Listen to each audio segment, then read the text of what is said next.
a condition whereby blood glucose concentrations are not high enough to reach, not reach the diabetic threshold, but are higher than normal. Thus, they are intermittent hyperglycemia, and it's normally associated with living a sedentary lifestyle and eating unhealthy. It's also been projected that by the year 2030, more than 470 million people will be diagnosed with prediabetes. Now, this is a major concern, and also it is diagnosed with the use of an oral glucose tolerance test. And interestingly, also, it has been shown that or estimated that up to 70 people with prediabetes will, in the long run, develop to overt diabetes. And also, literature findings have shown that the insulin-resistant states actually start years before diabetes. However, minimal work has been done in assessing the insulin-signaling pathway at the pre-diabetic level. Therefore, we look at the insulin-signaling pathway, and the insulin-signaling pathway has multiple functions. But for the sake of this study, we are more focused on its role of regulating blood glucose levels. And it performs this by the insulin hormone binding upon its insulin receptor, which then undergoes autophosphorylation, which activates the insulin receptor, undergoes autophosphorylation, which activates the RS1, and after the activation of RS1, a cascade of events follow up, which lead to the activation of AKT, and AKT is known to certificate the glucose as opposed to membrane to allow the utilization of glucose of the cells. However, in literature, it has been shown also that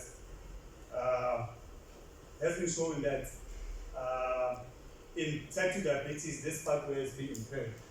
And and gene expression profiles of proteins involved in this pathway have been shown to be disrupted. But whether this can be seen in the pre-diabetic state is still to be seen. Therefore, the aim of the study is to investigate the effects of the high-fat, high-carbohydrate diet on the gene expression of genes that code for the proteins involved in the insulin-signaling pathway. This will be carried through the following objectives, which is to measure the glucose tolerance and the insulin sensitivity and expressions of the genes of interest that are involved in the insulin pathway. Also, the study was carried out whereby following equilibrium appearance, mixed split derivative to a source from the DRU, and we divided into two groups. The first group is the NP, a normal diet group, which had the following diet composition of 65% carbs, 15% fat, and 25 proteins. This is the normal diet that is received from the DRU, and this group did not develop to prediabetes.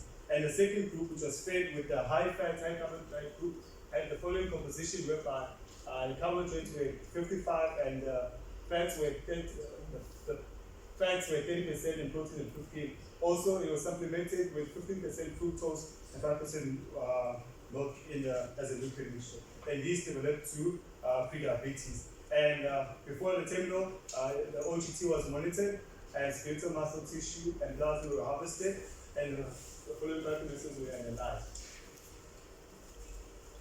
And then statistical analysis were conducted as follows, and my results of discussion. We then further, after doing the glucose tolerance test, you can see on the x-axis is the time and the y-axis is glucose concentration. Although there was no significant difference between the normal fat diet group and the high-fat, high-carb diet group, we can tell that with the red line, after the spike, they failed to restore glucose levels back to normal. And now this is an indication of insulin resistance or moderate insulin resistance, per se. And with the normal diet fat group, we see that it was able to return its glucose levels back within normal range. And also this can be further confirmed with the area under the curve of the OGT, which shows the three impedance with the one of the high-fat group, high-fat, high-carb diet group, relative to the normal fat diet group.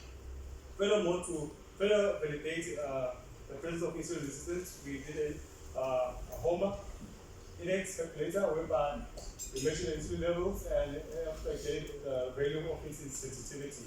We find that with the high-fat, high-carb fat group, its insulin levels are much higher relative to the one with the normal diet. Now this tells us that in a high fat, high carb diet group, they require more insulin to regulate its glucose level to normal.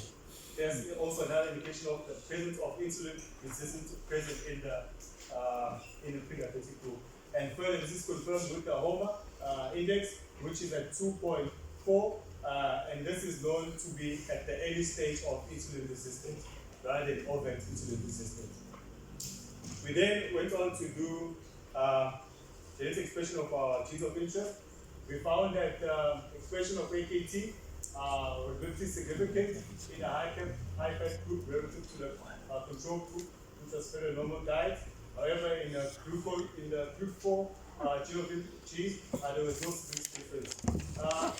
We speculate that the upregulation of AKT is maybe is an upregulation of the AKT as a total, but it's not yet phosphorylated or less is phosphorylated of the AKT gene. Because we know that if AKT normally is dependent, or GLUT4 is dependent on AKT, when there's high AKT, we normally see a high GLUT4 translocation. Therefore, this result confirms that although there's high levels of AKT, it's probably not at the phosphorylated state. We then also went to look at mTOR C1 and RS1 genes. We saw that there was a significant difference at mTOR C1, which was upregulated, and with the RS1 gene, it was downregulated. Now, this can be explained in the following diagram. We know in a normal insulin signaling pathway, as described earlier on, we know that for AKT for glucose utilization to take place, AKT needs to be activated. However, what we saw that with the upregulation of the mTOR in our results, it also plays a role from a negative feedback to the RS1, which prevents activation of the AKT and thus allowing the uptake of glucose into the cell. And furthermore, this is confirmed in that our RS1 was downregulated, as seen in the previous result, in that it decreased. Thus, the pathway, the AKT was shut, and glucose utilization was compromised. And therefore, in conclusion, the findings of our study suggest that the modern insulin resistance is present in pre-diabetes and may be due to impaired of the insulin signaling pathway, seen with the upregulation of mTOR C1 and downregulation of RS1. However, further analysis are needed to confirm this at the protein level to validate this current findings. And also, pre-diabetes, we suggest that pre-diabetes should be targeted as a means of prevention. As it normally says, prevention is better than cure. So therefore, one of the first ways to attack this is look at the pre-diabetes states. And who knows, maybe a cause for type 2 diabetes can be found in the investigation of pre-diabetes. I thank you.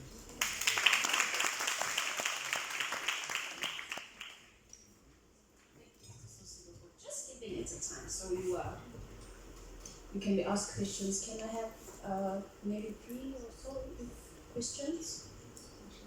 Lunch made you go like, okay, we're just going with it now. No more questions. No questions. At least you did a good job. I understood you perfectly, or you no longer interested. Next year I'm not serving rice.